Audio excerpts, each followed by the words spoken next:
Hi, fourth grade. Today you're determining unknown side length using the area formula. You are going to have quite a few shapes given to you with unknown side length, and so it is crucial that you have clearly identified that length times width equals area, because today they're going to use area divided by length or area divided by width to find that unknown side length. So today, the skill or TTED is I can use my understanding of area to find unknown side lengths by,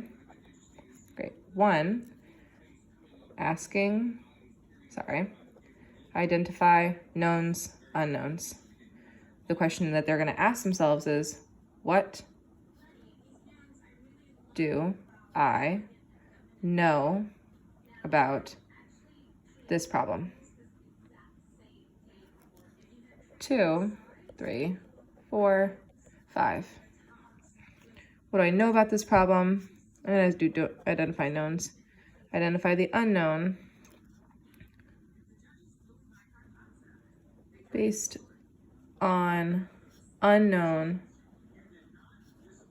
value. What am I solving for? And then, so we identify the knowns, might be area and length. The unknown is the width. I use the area formula to solve.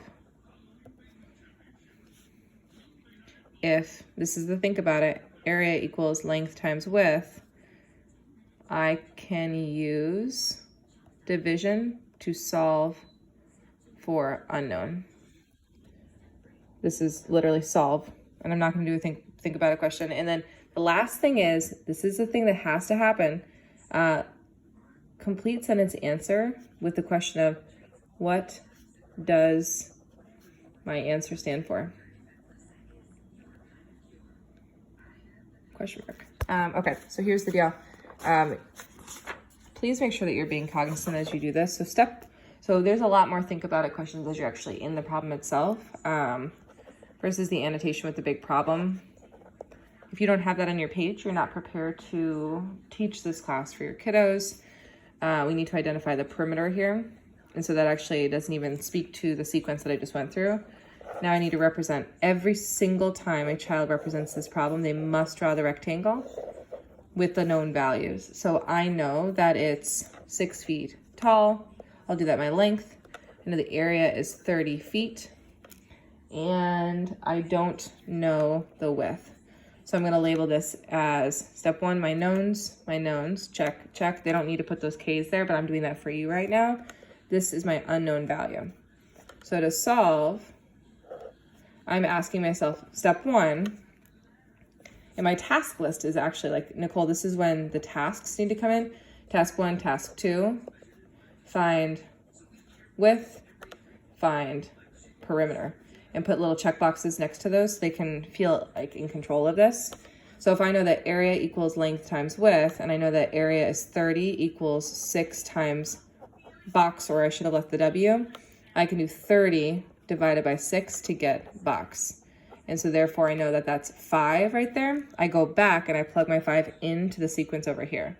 Now I ask myself, did I actually solve the problem? Is that my answer? No, it's not, because it asked for the perimeter. So check on the first thing I needed to do. Step 2 is to identify my perimeter. Perimeter equals length plus width plus length plus width, or literally equals length plus length plus length, whatever it is. Rectilinear shapes are different. They might have a tricky time with that because of yesterday. 6 plus 6 plus 5 plus 5, 10, 12, 22. And it is 22 feet. And so I go perimeter equals 22 feet. And a complete sentence answer would go down there with the ability to explain. First, I needed to find my width. Then I was able to find my perimeter by using the formula. I used the formula. They need to talk about that and understand that the inverse of multiplication is division, which is why I was able to use both of these. It's called the fact family. 36, 5. 5 times 6 is 30. 30 divided by 6 is 5. 30 divided by 5 is 6. 6 times 5 is 30. Fact family. If they need to see that, they need to see that.